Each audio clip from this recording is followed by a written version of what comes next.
Assalamualaikum warahmatullahi wabarakatuh. Saya Rempak Jagat dan konten anak batin hari ini saya ambil alih. Seru. Ya, mungkin konsep hari ini nggak kayak konsep yang Ya, sebelum-sebelumnya. betul. Jadi Biar beda, biar fresh ya. Ya, kalau biar dulu, fresh. kalau kemarin, nah beliau ini yang Betul. mengenalkan. Jadi kalau saya sekarang enggak, saya ambil alih kontennya. Nah, ini beliau.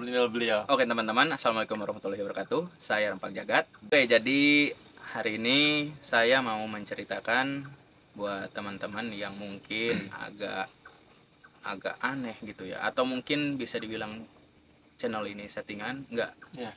Karena saya sendiri mengalami ya. Jadi teman-teman udah pada tahu ya beliau ini siapa, dan saya mau mengenalkan diri saya sendiri karena sekarang channelnya saya ambil alih. Inilah beliau, ini keunikan beliau ya. Jadi di antara santri-santrinya anak batin ini saya yang paling muda. Nah, saya mengurus channel juga, jadi agak lain mungkin ya pembawaannya. Nah, mau nanya apa nih? Ini Kang, apa atau pengalaman Akang selama berkenalan dengan anak batin atau berguru dengan anak batin, pasti kan ada sesuatu yang luar biasa lah, seperti yang sebelumnya kan bintang tamu sebelumnya ada Abdul Haris, dia bagaimana menceritakan hampir dia dibawa oleh Ratu Kidul, tapi dengan keilmuan anak batin dia alhamdulillah bisa terselamatkan. Nah, Ki Rempak Jagat, ada nggak pengalaman-pengalaman yang luar biasa bagaimana keilmuan anak batin itu memang ada dan bisa dipakai dan bukan hanya sekedar cerita gitu ya? Ya, tentu ada. Jadi saya mau cerita dari awal kita bersama disatukan ya. Jadi saat itu kita sebetulnya lagi ngobrolin bisnis. Gitu. Bisnis. Awalnya bisnis, gak ada yang lain. Makin kesini, makin kesana. Enggak ya. Jadi anak batin ini awalnya ngasih uang beberapa puluh juta tanpa materai, tanpa hitam di atas putih, dan itu adalah tindakan yang jarang banget sekarang ditemui ya. Sekarang gini aja teman-teman yang menyaksikan video ini, bisa nggak ngasih saya 20 juta aja tanpa hitam di atas putih? Gitu. Saya yakin enggak kan. Anak batin ini ngasih saya beberapa puluh juta tanpa materai, tanpa hitam di atas putih, tanpa perjanjian. Awalnya saya ngira orang ini kebanyakan banget duitnya gitu. Banyak banget Iya, duitnya. betul. Saya ingat waktu itu duitnya dimasukin ke kantong kresek, udah nggak ada harganya gitu. Jadi kalau saya aja punya uang 2 juta, saya simpen dengan baik, dengan rapi. Betul. Ini dibawa dengan kantong kresek yang kayaknya uang itu udah nggak ada harganya. Seperti biasa aja gitu ya. Biasa aja, kayak bawa ciki lah. Nah, akhirnya kita menjalankan suatu bisnis, dan alhamdulillah bisnisnya itu disebut bubar enggak, cuman sudah tidak berjalan lagi. Ya. Cuti dulu mungkin. Cuti. Cuti dulu. Nah, kita akhirnya mempelajari hal-hal yang lain. Awalnya saya itu cuma nanya masalah ilmu agama yang basic-basic aja gitu, kayak halal haram, yang ini boleh atau enggak. Hingga akhirnya anak batin ini mengajari saya sesuatu yang luar biasa. Luar biasanya gimana? Saya tuh dulu takut pulang. Ya, takut pulang. Takut begal. Terus terang aja takut begal karena saat itu di kampung saya lagi rame-ramenya masalah begal. Anak batin ini memberi ajaran ya. Bukan memberi pelajaran, memberi ajaran kepada saya. Karena kita kan pulang ngaji nih. Pulang ngaji. Betul. Untuk menegakkan la ilaha illallah, Iya. kenapa harus takut mati? Gitu loh. Betul. Teman-teman sendiri yang mendengar ini sanggup nggak mendengar kalimat untuk membela la ilaha illallah demi Muhammad dan demi Allah ini? Sanggup nggak untuk mati? Saya dipaksa untuk melakukan hal itu. Dipaksa harus berani. Akhirnya saya memberanikan diri, dan alhamdulillah selamat sampai hari ini. Alhamdulillah ya teman-temannya, masih hidup. Gak ada kejadian apa-apa.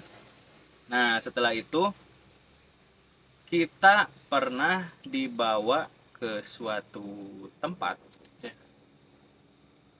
di bawah pohon karet. Mm. Kita santri-santrinya disuruh untuk diam dan merasakan apa yang terjadi di alam tersebut. Dan santri-santri yang lain merasakan hal yang berbeda dengan saya. Saya akan menceritakan yang saya alami ya. Iya. Yang saya lihat saat itu bukan lihat secara fisik seperti ini ya, Iya. enggak. Yang ada di benak saya itu ketemu sama kereta kencana. Mm. Terus ada beberapa orang, apa ya, penjaganya mungkin ya, bisa disebut penjaganya di belakang kereta kencana tersebut. Terus kereta kencananya itu ditarik oleh satu ekor kuda dan ada 4 pengawal, 2 di kiri dan 2 di kanan. Terus saya ikuti Iya. sampai gerbangnya. Tapi di dekat gerbangnya itu ada satu orang Iya. yang membawa kayu bakar, bilang Oh. bilang ke saya, Mm. kamu cukup sampai di sini aja, jangan ikut. Nah, setelah itu saya tersadar Iya. dan sampai sekarang saya masih Penasaran. masih kalau ingat itu tuh kayak ini tuh beneran atau enggak gitu. Iya, iya. Tapi kayaknya jelas banget, jelas kayak saya itu kayak ikut masuk ke dalamnya. Nah, yang kedua, saat itu di padepokan kami ini ada acara, dan terus terang saat itu saya terlambat. Orang-orang udah kontak saya suruh di jam sekian yang udah Iya, ditentukan. betul. Waktu juga kami Nungguin kan. Iya, betul. Saya saat itu masih leha-leha, ya terus terang masih leha-leha, santai.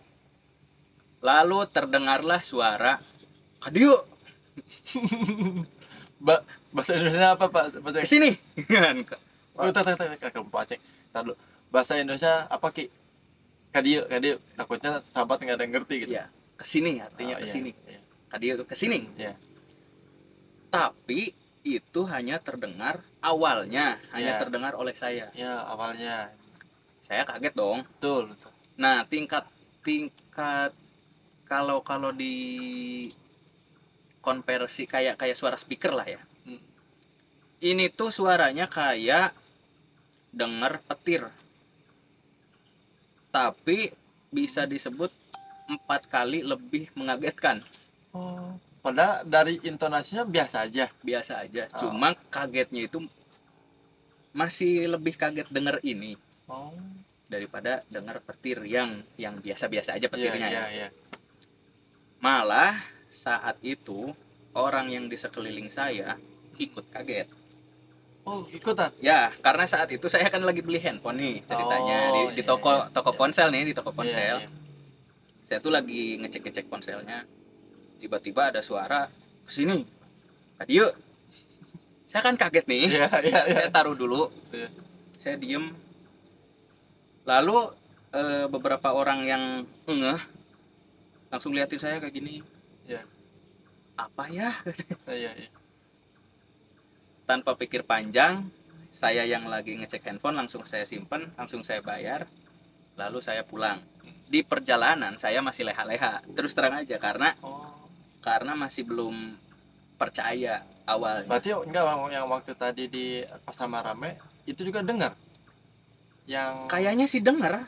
Kalau dari ekspresinya, dari mimik wajahnya itu. Mimik mukanya itu kayak gini. Apa? Iya. Kayaknya sih dengar, kayaknya. Iya. Tapi saya nggak jamin. Iya. Karena itu kan orang lain yang ngerasain. Iya. Nah, setibanya saya di rumah, saya itu nggak langsung berangkat ke padepokan. Saya tadinya mau makan dulu. Sendiri waktu itu, Kang? Berdua sama istri. Oh, iya. Kayaknya istri pun denger, kayaknya. Kayaknya istri pun denger.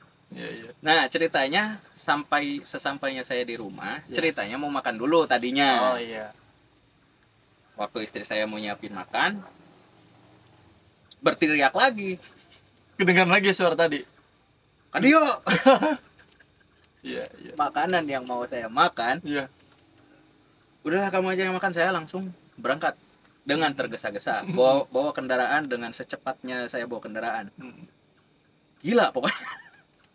Pokoknya kalau teman-teman mungkin kalau yang nonton video ini bisa bisa aja mungkin ya sebut saya pembohong Iya. atau konten ini settingan.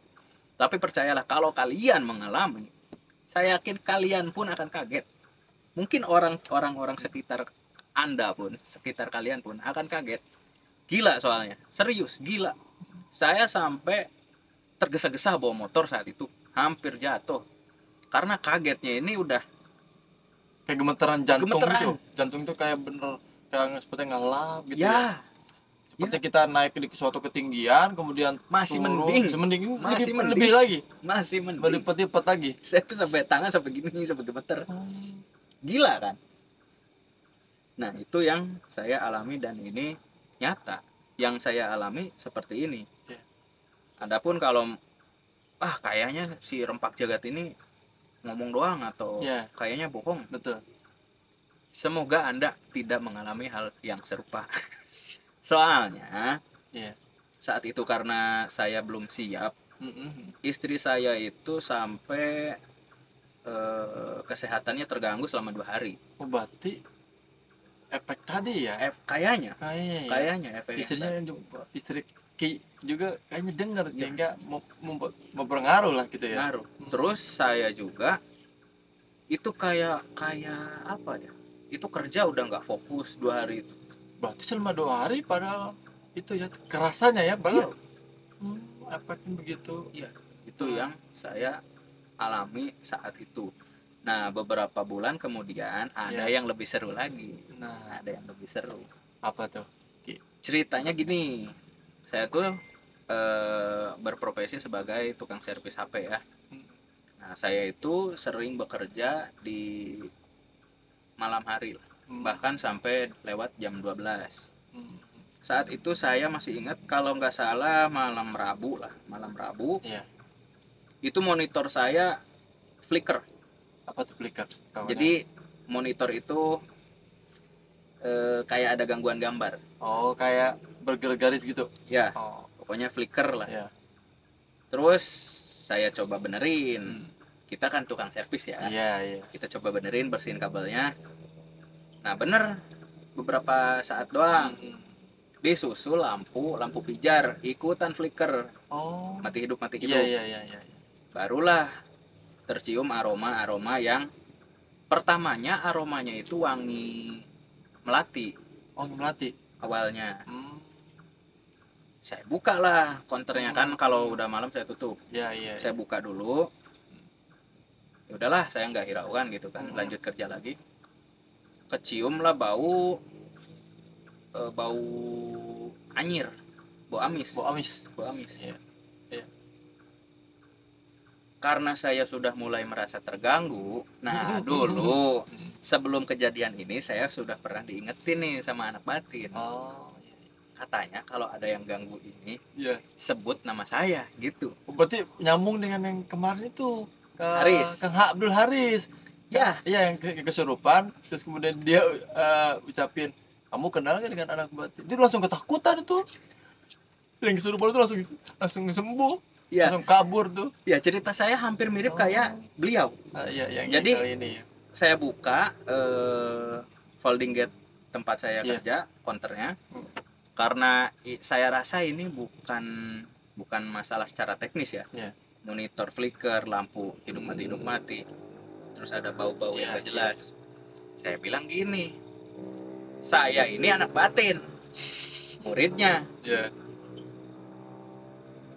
Beberapa saat memang tidak ada efek. Saya tegasin lagi sampai teriak, Oh, saya ini muridnya anak batin, jangan macam-macam. Seketika itu pula iya. lampu kembali normal, monitor kembali normal. Gila kan? Iya, iya, iya.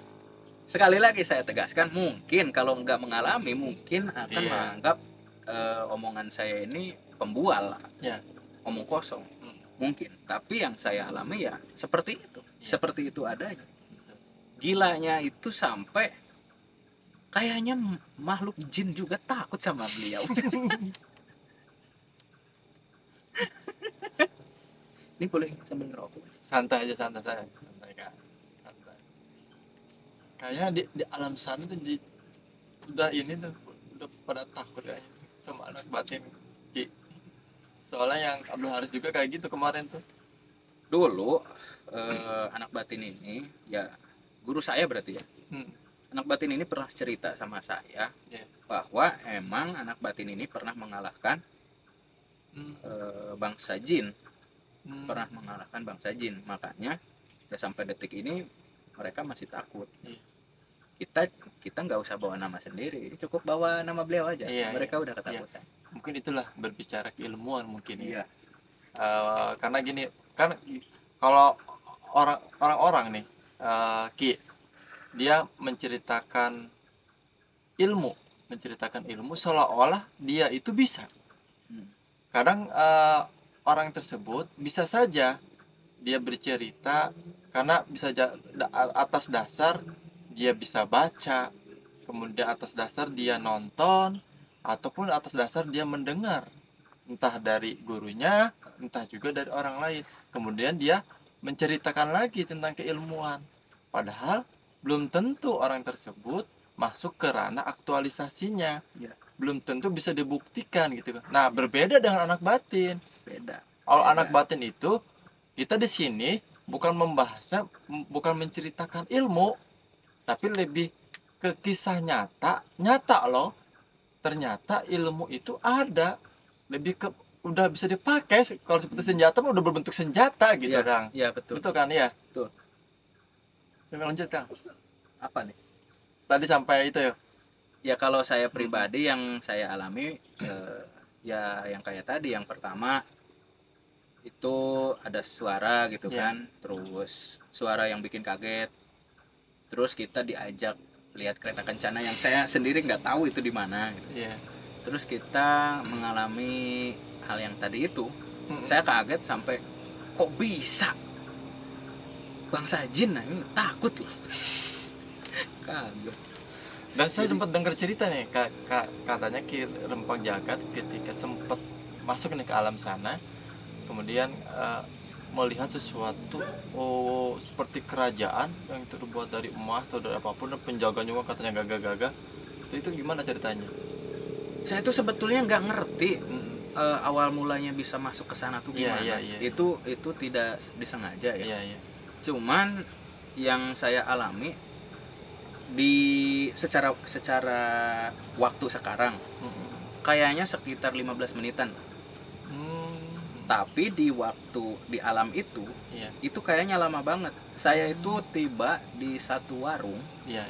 Warungnya itu terbuat dari bambu kebanyakan, terus tempat minumnya dari bambu, gelasnya. Terus masih ada kendi-kendinya. Saya nanya, ini di mana? Mereka itu nggak bisa jawab. Mereka tuh cuek. Oh, yang orang-orang di warung sekitar warung tersebut. Di warung-warung itu nggak ada yang bisa saya tanya. Saya keliling-keliling, saya lihat satu gapura. Oh iya. Ada 2 penjaga di sana, penjaganya bawa tombak. Dan di sana sudah mulai ada seni rupa tapi dari tembaga. Ya, udah banyak ukiran gitu. Ya, udah banyak tembaga di sana. Tapi saat itu ya kayaknya masih zaman-zaman dulu, kayaknya kerajaan atau gimana? Iya, kayaknya sih masih zaman kerajaan, cuma udah mulai ada tembaga, udah ada besi-besi lah gitu. Iya. Saya ngehnya itu lihat ujung tombaknya. Dia tuh nggak pakai batu, dia udah pakai besi kayaknya. Nah, terus di gapura-gapuranya itu ada tembaga-tembaganya gitu. Nah, di sana saya cuman keliling-keliling aja, lihat-lihat dari luar. Kayaknya itu di dalam kerajaan tersebut kayaknya mewah, kayaknya, karena saya nggak diizinkan masuk oleh penjaganya. Nah, anehnya itu yang penjaga bisa ngomong sama saya, dia melarang saya masuk. Tapi orang-orang di luar ini kayak gini loh.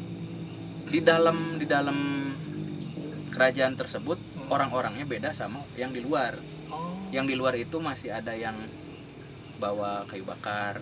Terus orang biasa lah gitu. Ya, orang biasa kayaknya. Nah, yang di dalam kerajaan ini kayaknya orang-orang elitnya lah gitu kalau sekarang. Kayak gitu doang. Tapi pas saya telah tersadar kembali, itu kayaknya cuma 15 menit, tapi yang saya rasain di sana itu kayaknya lama banget ya. Gitu doang. Iya. Nah, gitulah yang bisa saya ceritain hari ini, teman-teman. Luar biasa pengalaman kisah di Rempang Jagat ya. Ya.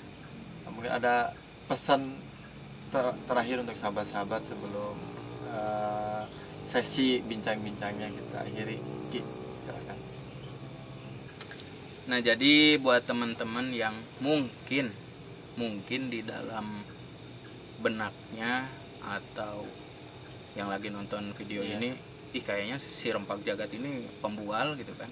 Silahkan datang kemari, mari silaturahmi, kita ngopi Terbuka, bareng, kita terbuka. Hari apapun, jam berapapun, silahkan datang kemari untuk silaturahmi ya, betul. Untuk silaturahmi, bukan untuk bukan untuk nantang-nantang orang, enggak. Kita lebih seneng untuk menambah teman-teman, nambah saudara gitu. Silahkan buat teman-teman yang mungkin menganggap saya pembual, silahkan datang kemari, ketemu sama saya, ketemu sama guru saya, anak batin. Itu dari saya Rempang Jagat. Saya Ki Sampurna Raga. Sampai berjumpa kembali di kisah-kisah nyata anak batin selanjutnya. Bila taufiq hidayah. Assalamualaikum warahmatullahi wabarakatuh.